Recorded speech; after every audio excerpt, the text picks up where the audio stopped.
My name is Nicole Goldman, and I'm the Vice Chair of the Falmouth Historical Commission.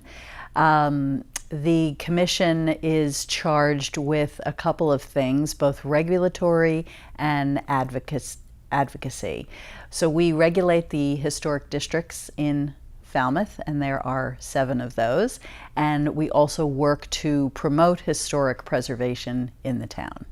We began to look at the Woods Hole district as a specific area of interest because I personally actually noticed that we were having a lot of different developments going on in the village. You know, we review properties that come up for renovation or change in some way, and we have to look at them basically as an isolated situation. That seemed to me that that would not do justice to the area because there were all of these very complicated developments and some very large developments going on. And I didn't get a whole lot of answers at the very local level. So I looked on and found people at the Cape Cod Commission who said, yes, we can help you with that. So that was the impetus. You know, asking questions, thinking about smart growth, concerned about development, and the specific answer for the Historical Commission is, you know, how do we preserve the village character when all these developments are going on?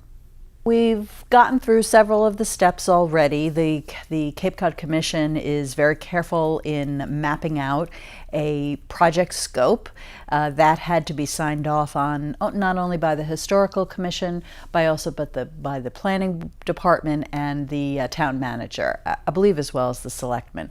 So a contract was signed so they know what the scope is, and it's restricted to that. We went through the project scope development phase. The primary concerns in that being looking at the zoning issues, looking at pedestrian and bicycle access to influence traffic calming options. We also are looking at the village character issue, and specifically with regard to view sheds and underutilized spaces that might be turned to public benefit, as well as the historical district boundaries.